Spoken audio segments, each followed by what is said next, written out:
You never mentioned you were a mage. Who, me? No, I'm not really anything. Callum's journey in the first arc of The Dragon Prince is probably one of my favorite parts of the show. From the very beginning, his story stood out to me, and I love the way the writers take him on this emotional and magical journey. You're a mage. Oh, really? Wow! I'm a mage! I'm a mage! In this video, we're going to go over that journey in some detail. Callum's arc is all about self-discovery, finding out who he really is, and figuring out his own place in the world. As Erik Erikson once said, "In the social jungle of human existence, there is no feeling of being alive without a sense of identity." Callum's search for his identity is what makes his journey so compelling and relatable, because let's face it, who hasn't questioned their role in the world at some point?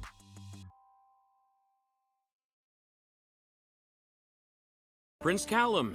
Today we focus on the art of... Art! Finally something I'm good at. Sorry, won't interrupt again. When we first meet Callum in Season 1, he's in a really awkward spot in his life. He's training with Soren, but let's be real, he's not much of a fighter, and it shows. Callum isn't exactly cut out for combat, which only adds to his sense of not belonging. He's technically a prince, but he's not the prince. Step prince, actually. That role goes to his younger brother, Ezrin, who's in line for the throne. So Callum's kind of stuck in this weird place where he has a title, but no real power or authority. And even though he wants to be brave and helpful, he mostly gets mocked, especially by Soren. It's rough seeing him get teased for his efforts, and you can tell it makes him feel like an outsider, even in what's supposed to be his home. The only thing Callum seems to be good at is his art, and even that's not exactly celebrated by the people around him.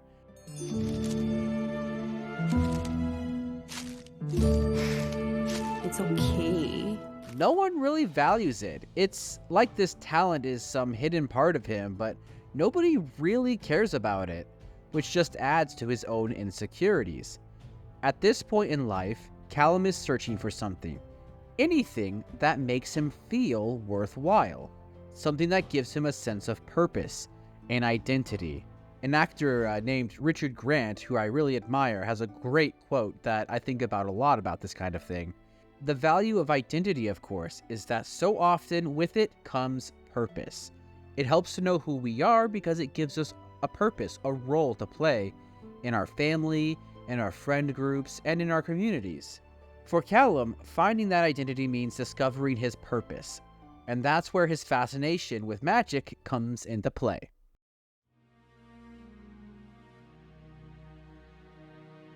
Rayla, princes are supposed to be good at things.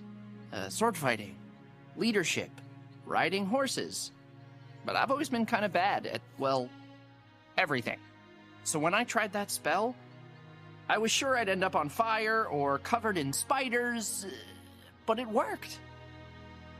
And then you called me a mage, and that felt right. Magic quickly becomes a thing that fills the void for Callum. We can see how even early on he's fascinated with it, and that fascination is shown with his interactions with Claudia. See this? It's a primal stone. It uses magical energy from one of the 6 primal sources. Look! Wow. What's inside? It's a storm. A real storm. Captured from the top of Mount Kalik. That's incredible. You're so lucky you get to learn magic. Well, you get to learn sword fighting. I'd switch places in a second. Claudia is like the embodiment of everything Callum finds intriguing about magic. She's confident, skilled, and totally at ease with her abilities and herself. Plus, let's not forget, Callum has this very obvious crush on her. I mean, she's smart and quirky and into magic. I can see a lot of those traits being very attractive to Callum, especially at this stage in his life when he's feeling less than confident. It makes perfect sense why he would be drawn to her. There's something really sweet about the way they interact in the beginning. They're both dorky and nerdy, and it's easy to imagine an alternate version of the story where they ended up together. It's so amazing that you can do things like that. Nah, it's just a simple wind breath rune.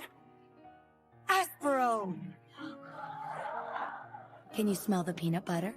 Oh, yeah. Is that part of the spell? No, it's just what I had for lunch. But what's tragic about their relationship is that while they share a love of magic and being big dorks, they end up on very different paths. Claudia, as we later see, ends up making some pretty dark choices, while Callum is determined to stick to a more virtuous path.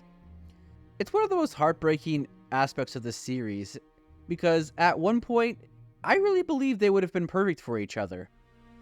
But despite their diverging paths, magic remains this exciting new frontier for Callum. The first time he uses Primal Stone, you can see the thrill in his eyes. When Rayla tells him he's a mage, it's like his whole world changes. For the first time, someone gives him an identity, a name for what he's becoming. I'm a mage! He's not just the awkward step prince anymore, he's a mage, and that's something he wants to hold on to.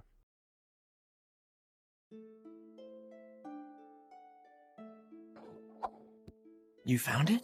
It's a toy. Probably a piece from a children's game. I hope it was worth it to you. Putting everyone's lives in danger.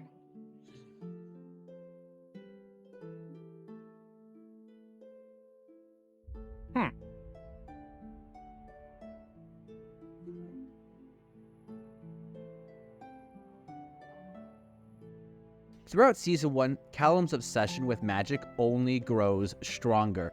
He's willing to take risks and deters their own journey just to learn more about it, even when it doesn't necessarily seem very practical. When he realizes that the primal rune symbols correspond with an object that he remembers seeing at the Banther Lodge, Rayla just brushes it off as some silly toy, but Callum is determined to figure out its true significance. It's one of the first moments where we see that Callum doesn't just accept things at face value. He's a thinker, a questioner, and someone who's always searching for a deeper meaning in things. And he's right. The cube turns out to be much more than just a toy. It's an object that undoubtedly will play a huge role in their journey later on. And this determination that he has to look beyond what others see is a big part of Callum's character. He doesn't give up, even when people, especially those who seem to be speaking from some kind of authority, like Rayla clearly knows more about primal magic than he does, tells him that something is impossible. This determination becomes even more evident in Season 2. After smashing the Primal Stone to conjure a storm to save the Dragon Prince at the end of Season 1, Callum tries to learn moon magic from Lujane, only to be told that humans simply can't do magic like elves. I want you to teach me to do some moon magic. You know, maybe some hands-on learning. We get in there, you show me how to do a moonbeam, a moon ray, a moon shine. Humans can't do magic. Lujane explains that creatures are born connected to primal sources through something called an arcanum, and humans, not being born with that connection, can't access primal magic, that it's impossible. But Callum refuses to accept this as the final word, even though Lujane is an expert in her field, and even though everything he's been told says that it's impossible, Callum refuses to accept it, and he just keeps pushing. He experiments, he studies, he keeps trying to learn more magic, because now he's found something he's good at, and he's not going to let it go. This is one of the things that I love most about him, his unwillingness to give up on something just because people say it can't be done.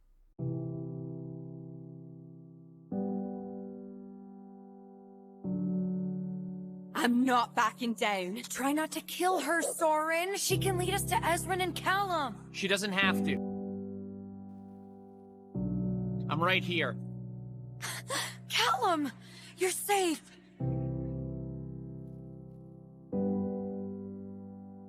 What are you doing? Your kind of magic. Callum's turning point comes when he's faced with a decision to use dark magic to save Rayla. In that moment, he doesn't hesitate, he uses it, but afterwards he pays the price. He falls into a sickness plagued by hallucinations that force him to confront deep questions about his identity. Dark magic saved Rayla and the dragon, but it also came with a cost. Unlike primal magic, which is about living in balance with nature, dark magic takes that power from nature, specifically from magical creatures, and it bends it to the user's will. It's corruptive, and in the world of the Dragon Prince, it's inherently wrong. But is it really so wrong? Yes. Is it, though? Yes. Is it? Yes. The moral dilemma for Callum here is huge. He's been trying to establish himself as a mage, and now he has a path: dark magic. The fact that he rejects it and chooses to forge his own path is what makes his character so compelling. He realizes that destiny isn't something that's just handed to you, it's a book you write yourself.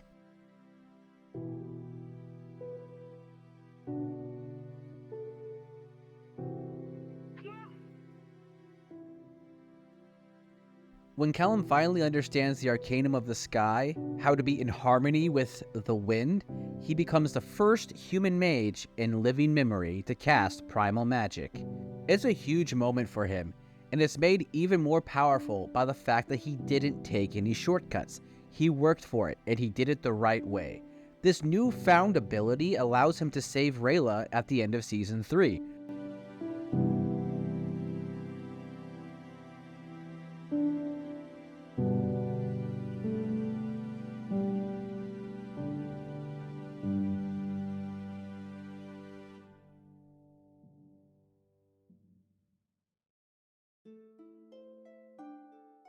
Callum's story is so relatable to me.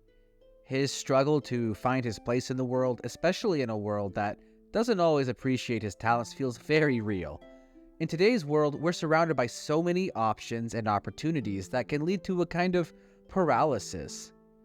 We can be anything we want: a doctor, lawyer, writer, voice actor, and sometimes that freedom makes it hard to figure out who we really are. I felt that myself, trying to wear a lot of different hats in my life, trying to figure out what I truly am passionate about. What makes Callum's journey so powerful is that he found something that he loved, and he sticks with it. Even when people tell him that it's impossible, even when he's offered an easier, darker path with dark magic, he refuses and chooses the harder but morally right path. And it's that resilience and moral strength that makes his character so impactful to me.